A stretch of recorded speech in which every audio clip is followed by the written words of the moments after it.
আসসালামু আলাইকুম আপুরা ভাইয়ারা, সবাই কেমন আছেন? আশা করি সবাই ভালো আছেন। আমিও আপনাদের দোয়া আল্লাহর রহমতে অনেক ভালো আছি।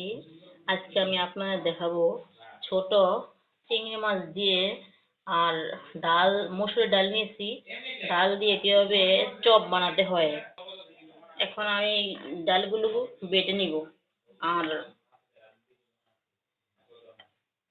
এই চিংড়ি মাছগুলো ভালোভাবে বেটে নিব। তারপরে আমি আপনাদের চপ বানিয়ে দেখাবো, মজাদার একটি চপ।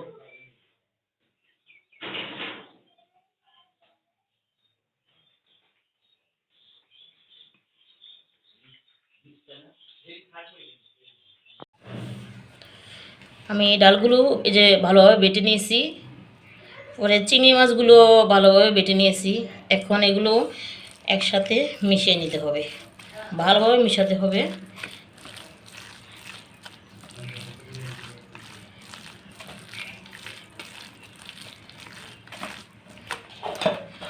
এখন নিয়ে নিচ্ছি স্বাদ মতো লবণ, নিয়ে নিচ্ছি 2টা পেঁয়াজ কুচি, নিয়ে নিচ্ছি 4-5টা হইল কাঁচামরিচ কুচি,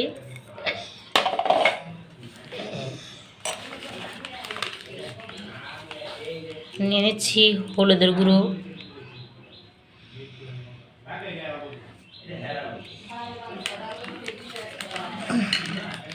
যেহেতু কাঁচামরিচ দিছি একটু মরিচের গুঁড়ো নিতেছি। আপনারা ইচ্ছা করলে নাও নিতে পারেন, কাঁচামরিচের জাল দাও খাওয়া যায়। নিয়ে নিচ্ছি জিরের গুঁড়ো,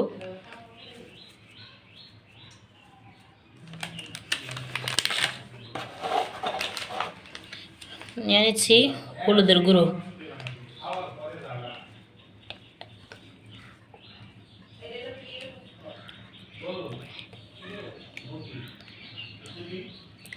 নিয়ে নিচ্ছি ধনিয়ার গুঁড়ো,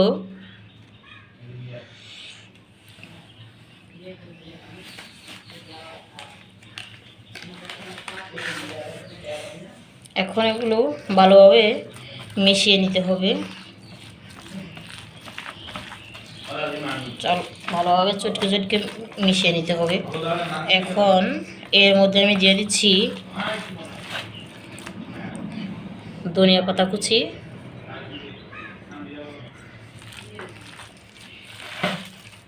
অনেকে কেউ চপ বলে, কেউ বড়াও বলে, বড়াও বলা যায়, সমস্যা নেই।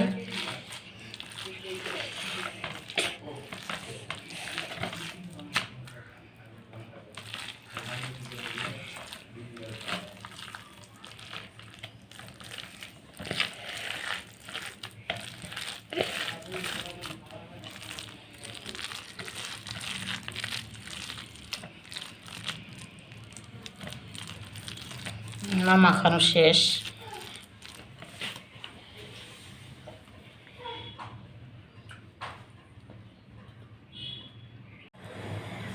আমি চুলে একটি ফ্রাই প্যান বসিয়ে দিয়েছি। এখন আমি এর মধ্যে দিয়ে দিচ্ছি তেল,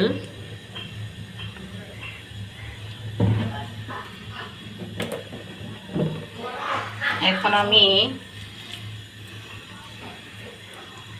চপগুলো দিয়ে দিচ্ছি। এখন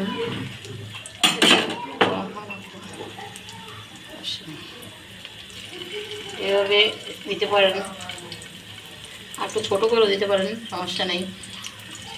আমার তো এই সাইজটাই খুব ভালো লাগে।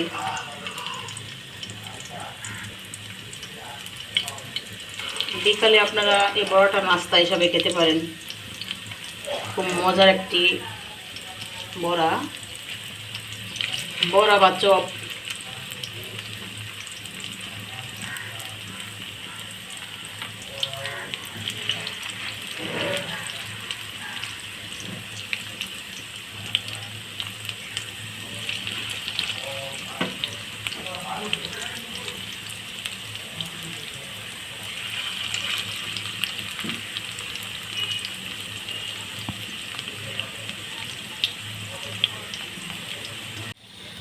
বড়াগুলো এক পাশ হয়ে গেছে, এখন উল্টে দিচ্ছি।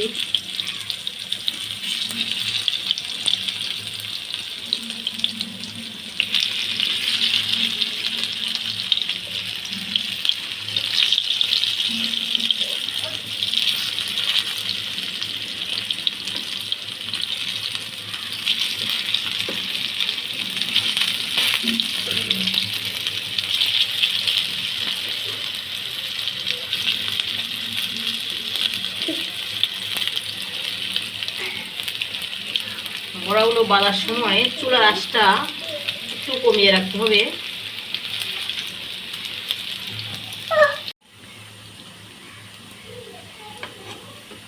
বড়াগুলো হয়ে গেছে, খুব সুন্দর লাল লাল ভাজা হয়ে গেছে।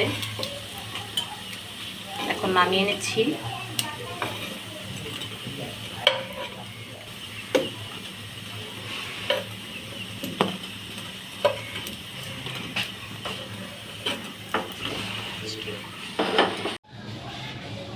আমি চপটা বানিয়ে নিয়েছি, দেখেন কত সুন্দর একটি চপ হয়েছে। আমার এই ভিডিওটা আপনাদের যদি ভালো লাগে অবশ্যই লাইক কমেন্টস শেয়ার করবেন বন্ধুদের সাথে। আর দেখেন কত সুন্দর মসমসে একটি চপ হয়েছে। বাহ, খুব সুন্দর মজা। আপনারা বাসায় অবশ্যই বানিয়ে খেয়ে দেখবেন আর আমাকে কমেন্টস করে জানাবেন। আল্লাহ হাফেজ।